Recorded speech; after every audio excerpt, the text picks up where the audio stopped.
It's not gonna be fair because the mining here is in our watershed. Water is our life. Water is life. If there's no water, there's no rice. If there's no rice, there's no food. That is our mantra. The Caraga region in the southern Philippines is the heart of the country's mining industry, home to dozens of nickel mines.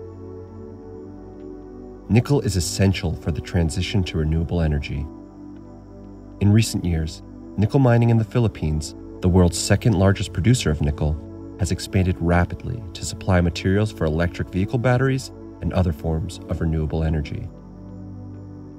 But for some communities living near these mines, global energy transition has come at a high cost. Sa kinatibukan,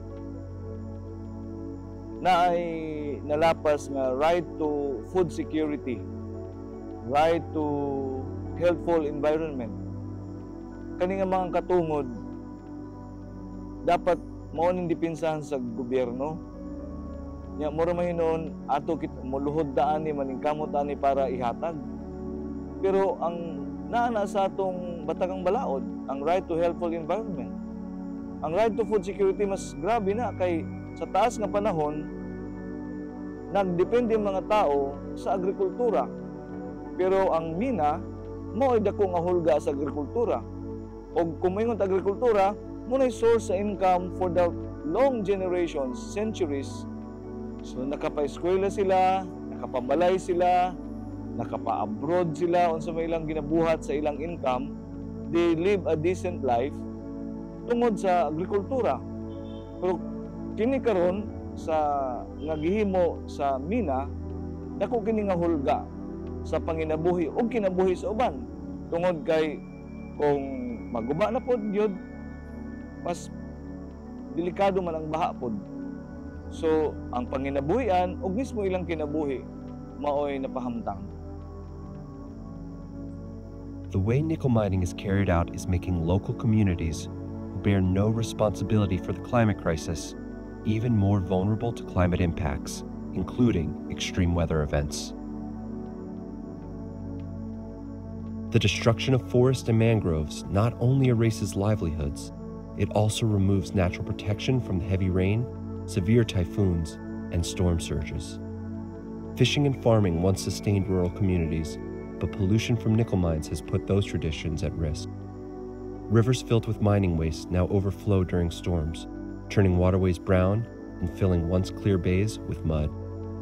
Families who once relied on the land and sea are running out of options. Sa unang mga panahon, ma'am, sawa pa ng mining diha, kaning among basakan ana pagadzong kamaadyo.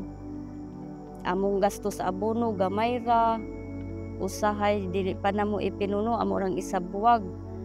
Di na ma'am katunggan, dili na maingon ng gasto og kuan kay daghan pang mga kinhason isda makuha.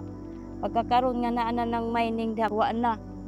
Pangisda wa na, kinhason wa na, ug kining labod gazud nga nas among basakan mao gazud nay among gi kuan karon nga mahatagan nag tubag or kaning among mga kuan nga masulbad ning among labod ug maunsa na nga gabi na gazud namong dahin siya nga giduol wa gazud mi maka wa mi matabangi wa mi maka way makasulbad ang buton sa una.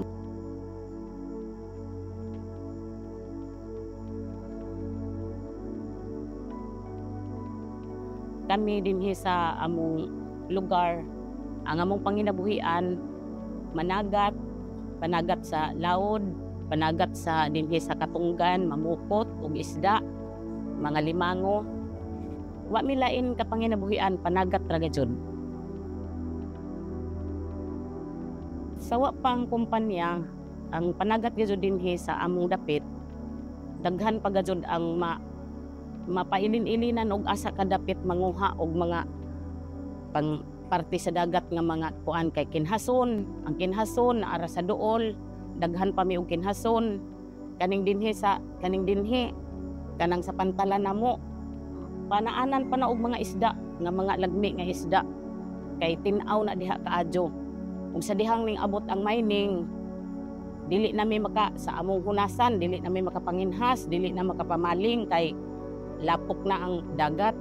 Ug sa didto pud sa katunggan dapat na ay mga libuo, na ay mga daghan kinhason pa, mga pasayan, mga kanang lukon nga pwede mano midiha. Pero kay malubog naman gud siya og uwanon kay naa naman ang lapok nga gikan sa kumpanya. Mao nga dako kadjog diferensya ang sawa pa ang kumpanya og sa karon nga naa na sila. Kay dili man gud plastado ang ilang kumpanya. Locals who speak out against the impacts of mining have been threatened, harassed, and even killed. Anti-mining advocates have also faced baseless lawsuits, red tagging, harassment, and intimidation. For many, protecting their land means risking their safety. Kung mosupa ka sila sa kabutang, sama sa katong mga revolutionary nga gustong kabaguhan. So mao ka na nga nadawit ang akong ngalan, that's how they portrayed me. I am a communist priest, napakoy sungay, na-shock ko, and after that, nahadlo ko kay kabaluta nga kung na-red tagging, na-killing ang musunod. This is the pattern. Ilasag ka i-reduce into nobody, nothing, diha dayong ka puuhon o patyon. So nahadlo ko, apan siguro nahurot ra kong kahadlok, eventually. In Surigao del Sur, community advocates like Emma Hotchkiss have been at the forefront of efforts to protect the environment from the impacts of nickel mining. So the Philippines being an island nation, a nation of islands, we won't use that many, electric cars or vehicles. What we're doing is mining our nickel for batteries for first world countries.